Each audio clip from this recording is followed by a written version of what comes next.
Hey, and here we are, Emily, another episode of our podcast, Asymmetric Power.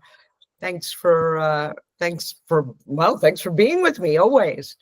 And thank you to our viewers and our listeners and whatever platform you tune in on, whether it's YouTube or Spotify or Apple. We're happy that you join us now every 2 weeks to have a discussion about the different levers of national power, what they mean, what's going on in the world, how we should interpret it, and how we should advance our interests. And what is it that we want out of our governments, and how to get that.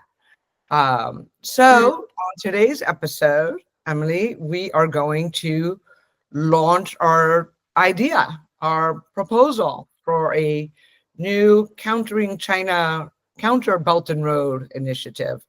Do you want to talk about that a little bit?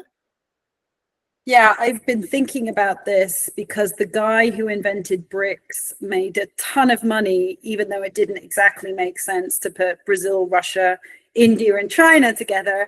And Belt and Road is really catchy. So after much deliberation and playing around with lots of names, I think I would call it the Triage Fund, because I want to give the impression that we will lend as much money as China does, but in a much more targeted and strategic fashion. And I go back to that example I was telling you about, that China lent $3 billion to Peru to build a port, while the Biden administration gave them a couple of old Black Hawk helicopters. Right.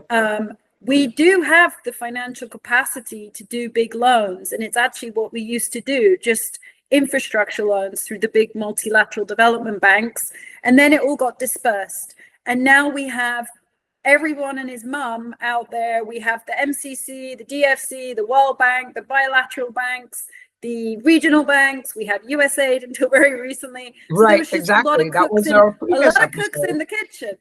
Exactly. It's a lot of cooks in the kitchen and cooking no lots of different recipes. Right, mate. We gotta do meat and 2 veg.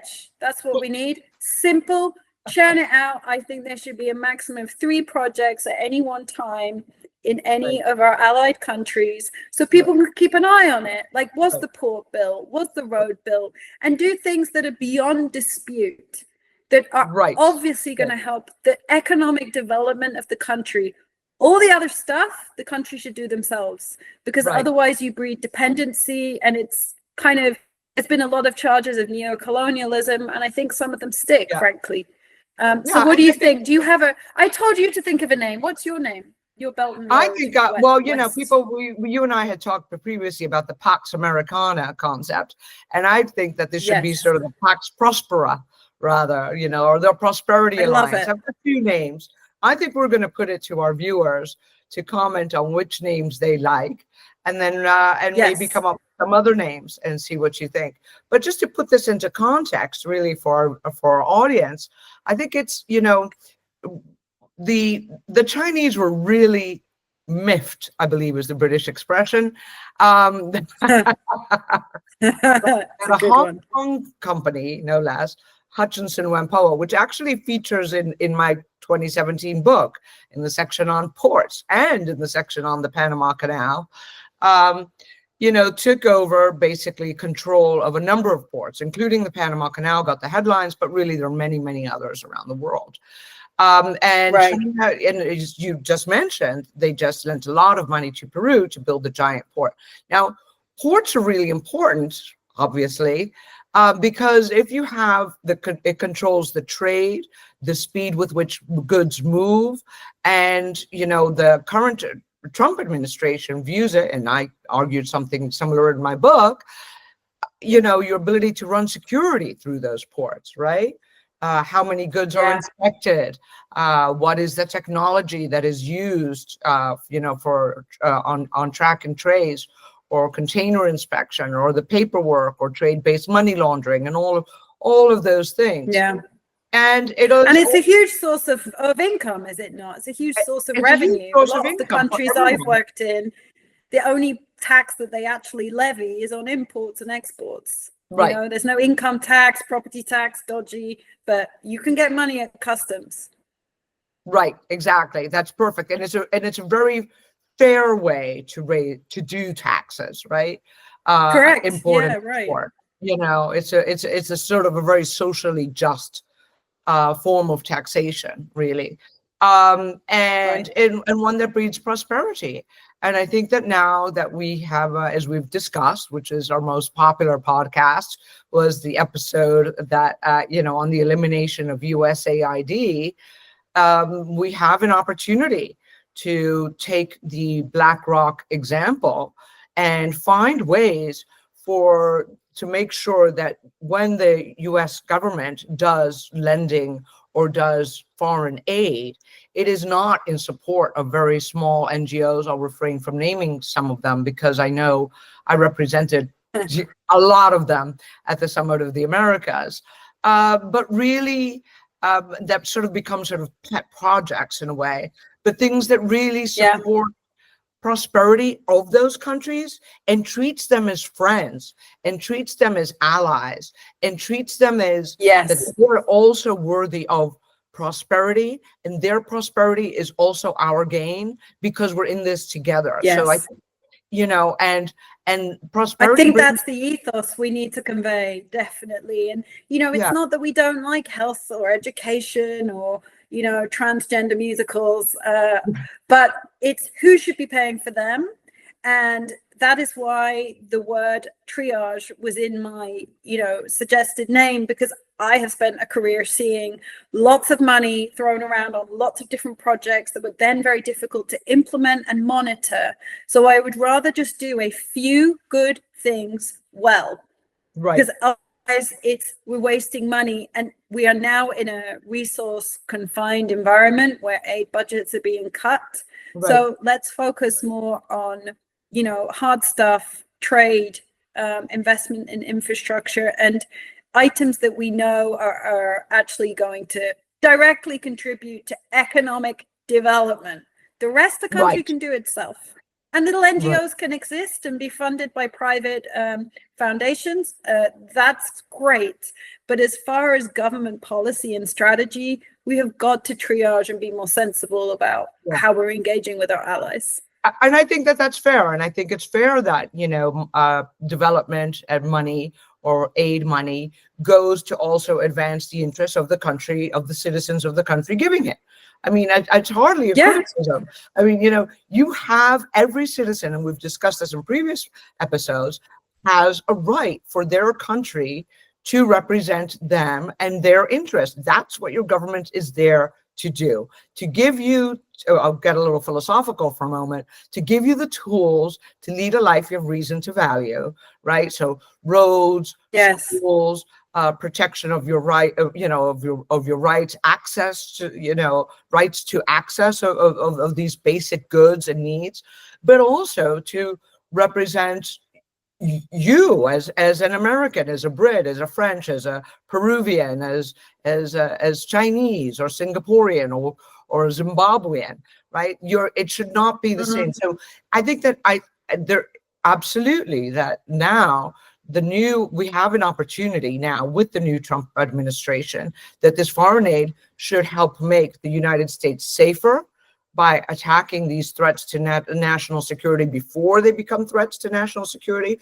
have a longer range preventive view, and they should make us also stronger with, as you and I were just talking about, this sort of this alliance of friends, not just because we pay them or extort them, but because our interests are legitimately aligned, which is what it means to have, to be a friend in the, at least in the geopolitical world, and to be more prosperous, so that these markets are markets for everyone, so that our U.S. market is open to them, and our American goods go to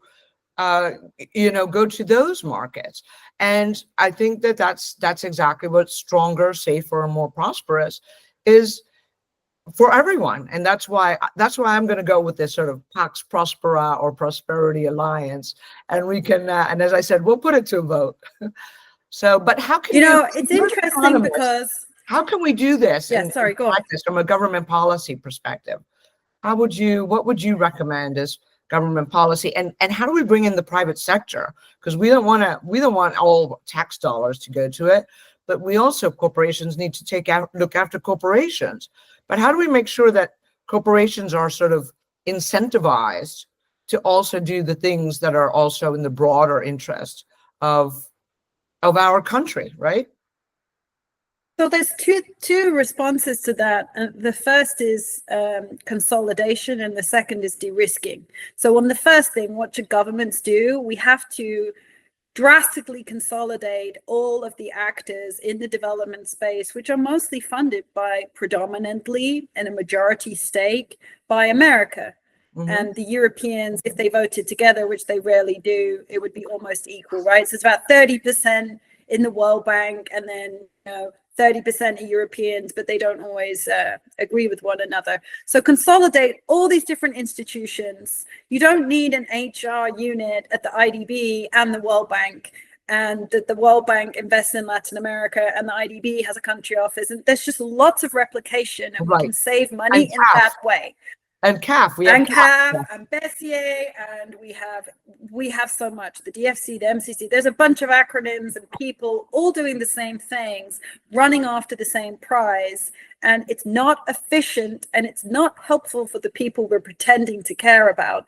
I've been told a lot the last week that I lack empathy and compassion, and my retort is, it is because I have empathy and compassion for my clients in the majority, global majority, as my friend calls it, not the global south, the global majority. Correct. That I want money we spend on them to be used well.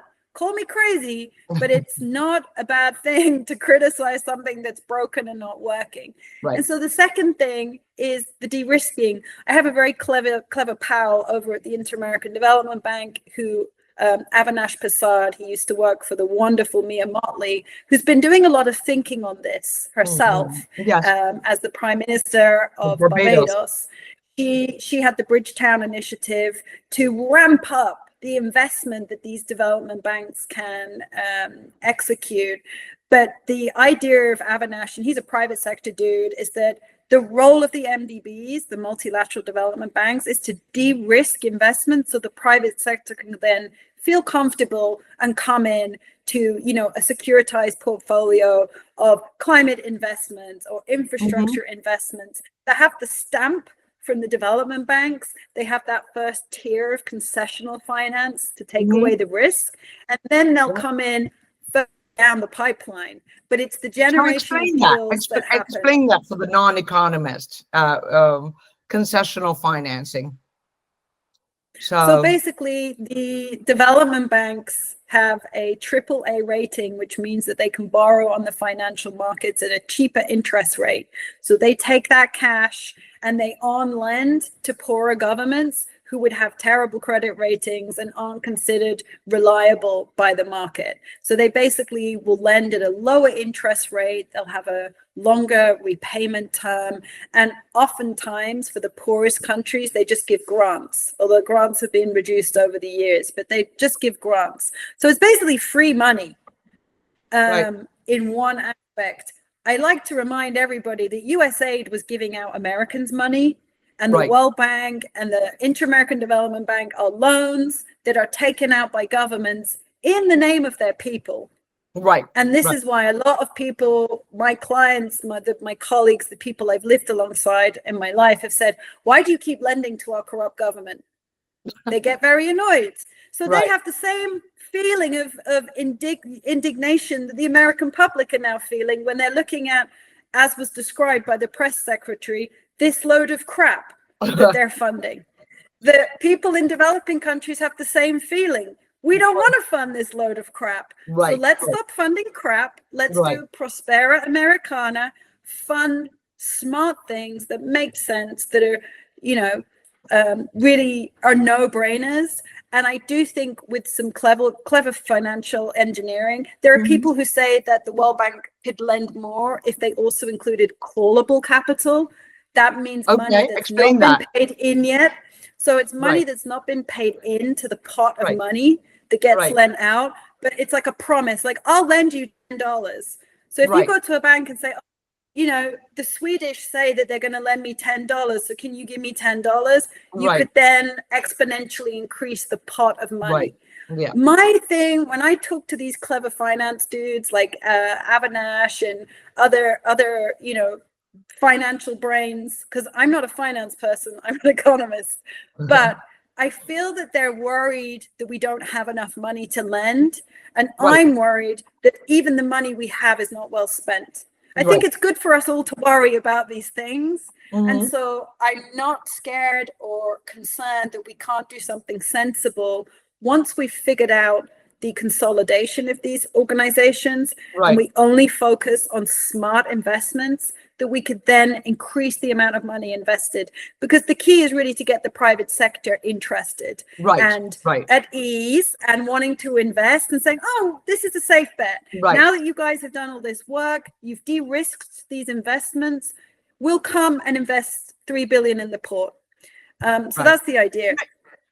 Yeah, that's really good. That really makes it a lot clearer. Thank you. And I think that also, you know, the other thing that we would also want to promote or invest is, you know, and treat where our money goes. You know, as you mentioned the word dignity, and I'm big on that word dignity too. You know, they have dignified lives, and you know, I was born in another country that is extremely corrupt, and you know, every time you see any project come through, you just think, you know, it's going to finance further corruption and repression. So I totally get that. I see it from, you know, from both sides of the lens, as an American and as a foreign and as a Venezuelan born, right? So, but I think also fair enough. Yeah, and I think that also said, right? And I think that some of the thing, and it's really galling when you live under a very corrupt or repressive regime, that they have all of the, you know, they have all of the access to the ports and the money and everything else. However, that's a slightly different conversation. But I think also let's discuss what are the kinds of things that we should be investing in. So one of the things is, we've mentioned ports. I think also things like you know, energy projects, clean water projects. You know, you can't. And also the other thing that's I'm living in Europe at the moment, and the big thing here, of course, is artificial intelligence and tech infrastructure. Right, that the United States remains the most innovative country on earth, much as the Chinese may want to steal that innovation and do sometimes, you know, do it. And the criticism here is, of course, of American technology companies, is that the Europeans need to be more innovative. And von der Leyen came out and said, we're going to have this huge self-defense fund, but also, and the Germans have launched a new fund also yesterday, saying that they also want innovation and security. And tech dominance is really important nowadays. Like, you really want your internet to be provided, or your search engines to be non-Chinese or non-Russian. Once your operating space is Russian or Chinese, you're going to face a huge dystopia. So there's. Well, don't you think that the fact that Trump has come out and started, you know, asking the Europeans more insecurity, you know, and there's been lots of pearl clutching and people in Europe saying, how dare he, and this is terrible, and the global alliance of the last 80 years is crumbling. I actually think that it's uniting the Europeans. It is going to increase investment in you know, strategic military capability. And, you know, the Jared Diamond book, Guns, Germs, and Steel, there's nothing like guns to really advance tech. Yeah, I've read that book. So Great I don't think, look, it's a great book, and I would rather be spending, I am supposed to be the lefty tree hugger here. I would like to spend a big proportion of my budget on public health care and, teddy bears. But I also understand realistically that Europe must have its own defense, and inherent within that are opportunities. So I think we're in a new world where we're just being more realistic, and we're not saying the old, truisms or pleasantries that used to sort of get us by. And I find that refreshing. And I think it could allow us to reset our relationships with our allies in the global south or the global majority.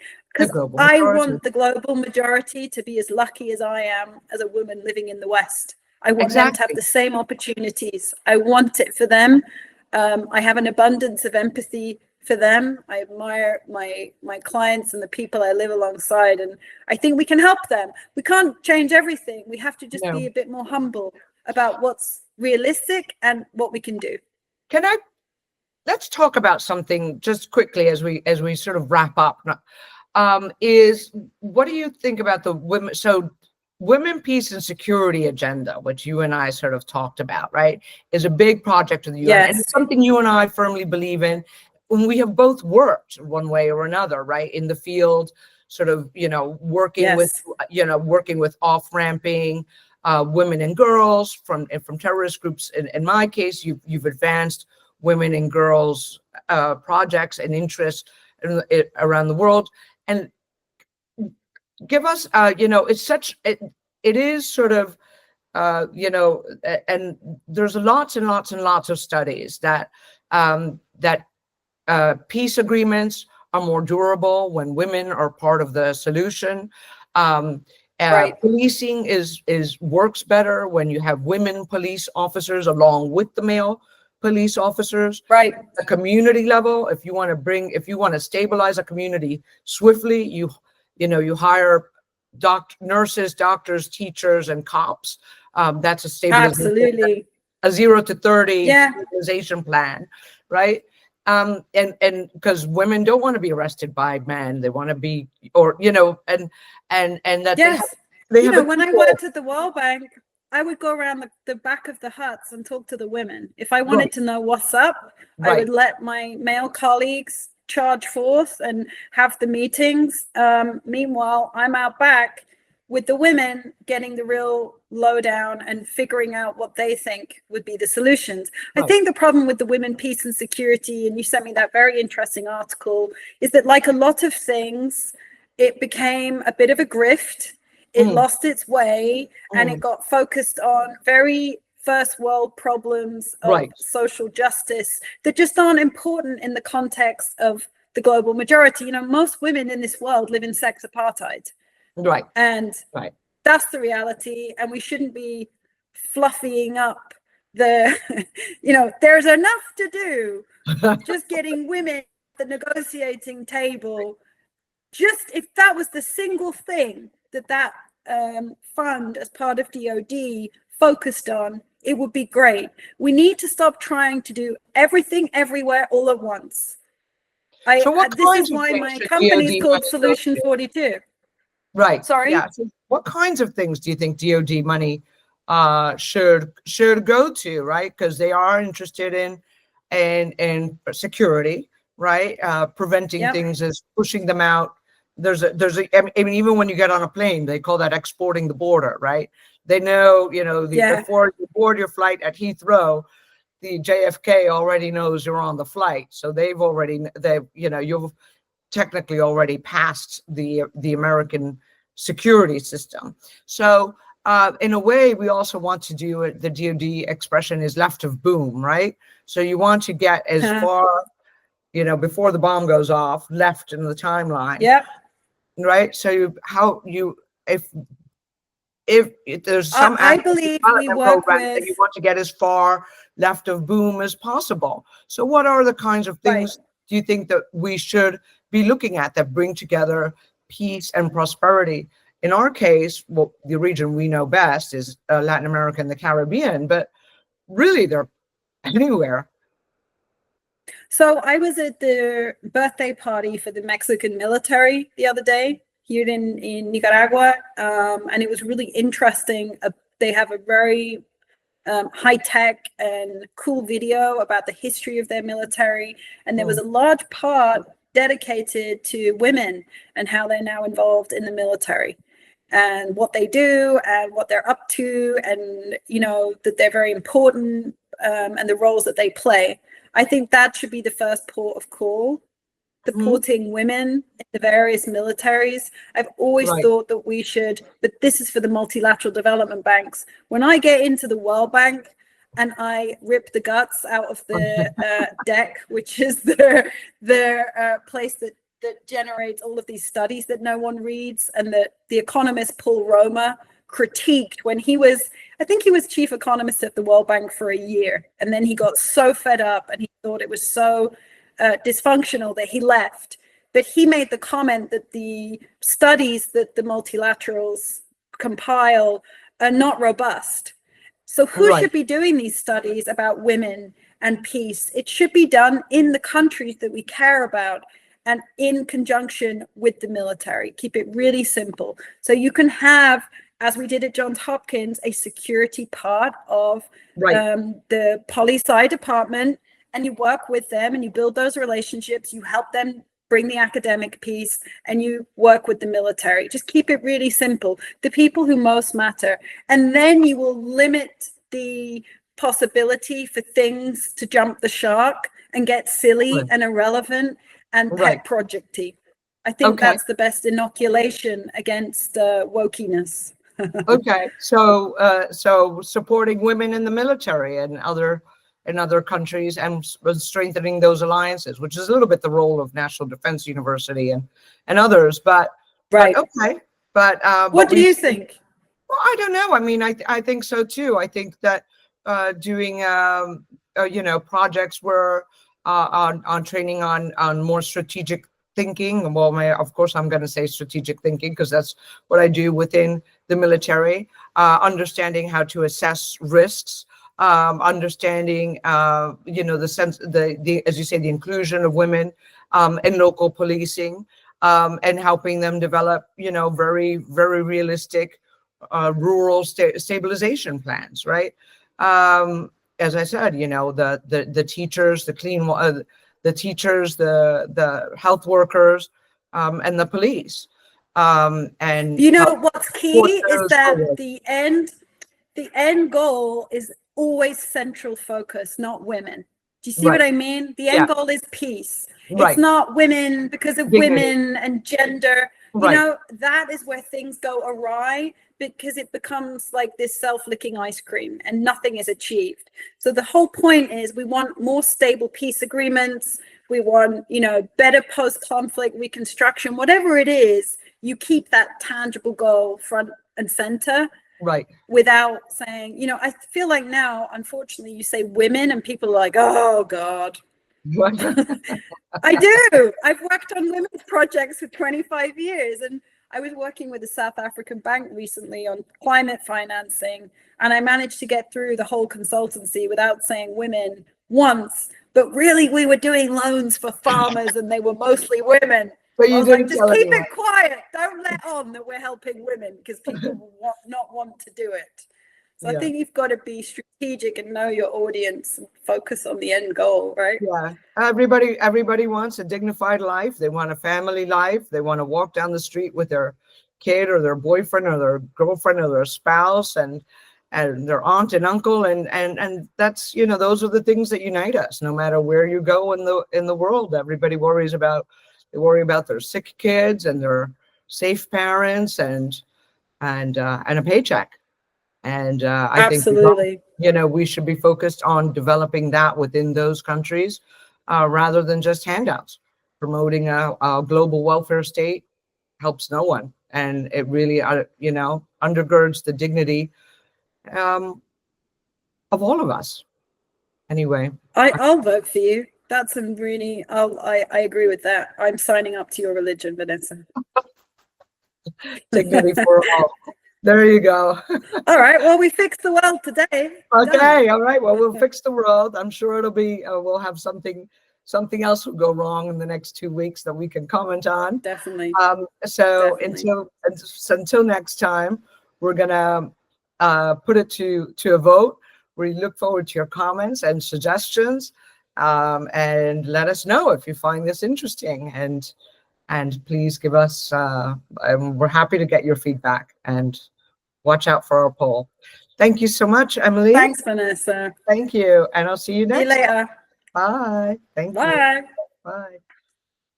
Wait. Hold on. I'm not doing anything.